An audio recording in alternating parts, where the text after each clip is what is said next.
Hi, this is Katie, and thank you for joining me on the My Senses, My Space podcast.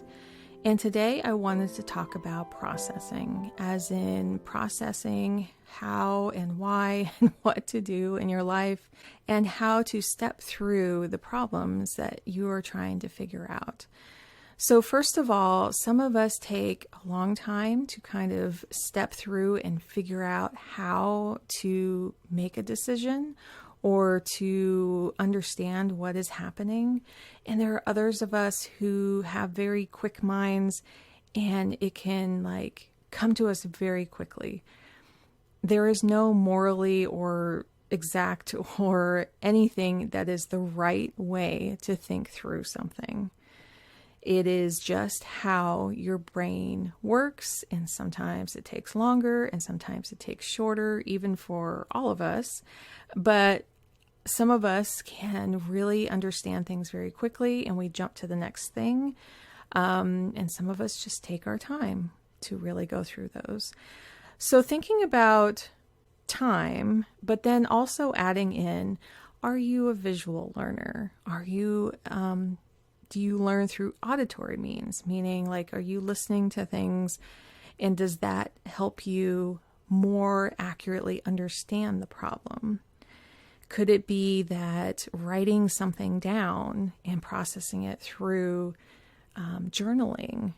Is it possible that you can be out in nature and that really helps you understand things? Is it talking to people within a group? Hey, if I bring some of my problems here, can we kind of sort this out together? Or we're trying to solve a singular problem and everyone's kind of joining in and offering different solutions, which then can lead to the best solution coming from everybody. Could it be that talking to one other single person, like a coach or a teacher or a mentor, having those kind of deeper conversations back and forth? It could be typed back and forth because so much is digital these days, or it could be written on paper or, as letters, or it can just be talked about verbally between two people. And having someone else pose questions to you, not answers, just questions, can really help you wrap your brain around what is happening and what possible solutions can be. Now, for visual learning, you could be drawing pictures or art, or like I do also, is I pick cards. I don't physically draw them or the art, but I pick cards such as tarot or oracle cards.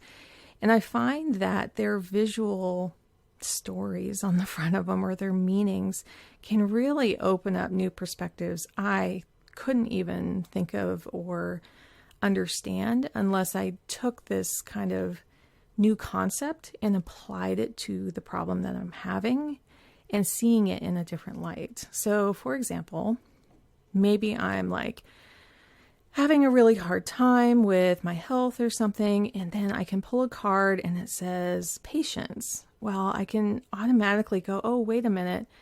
Not only do I can follow it for word, but I start adding on connotations to it. Wait, I can have patience in my health, but I can also, I just free associated right now. I can be a good patient, but what I'm talking about is maybe I need to have patience with the system.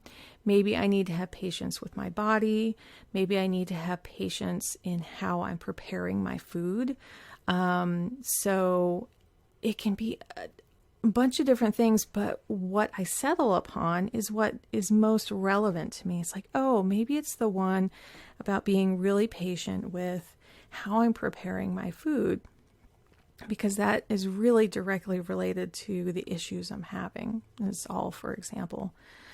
Could it be that you're a kinesthetic learner, so that you're really needing to touch something, and it could be that what you're directly touching is the problem that you're trying to fix. It could be something with woodworking or not building a house directly, but fixing something on your house or creating something out of clay or whatever it is. You're actual thing that you're touching is the thing that you are feeling and seeing how, and making decisions about how thin should this be, how supported should this be.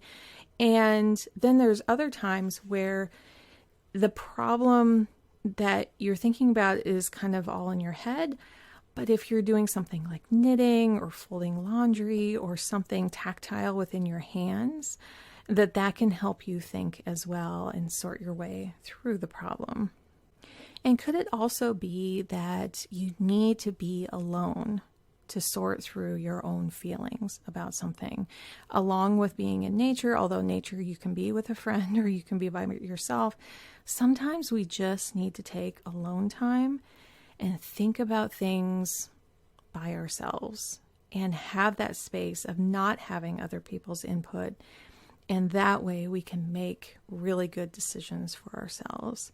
So as you can see, like the way that you're mentally processing these things is very tightly woven into learning styles. But it also can be more about problem solving and how you know what your next step will be. So I hope this gave you a little bit of insight, and let me know, like, what is your best way of sorting through things and learning how to take the next step that's best for you. My contact info is in the description, and I would love to hear from you. Until next time, thank you for joining me on the My Senses, My Space podcast.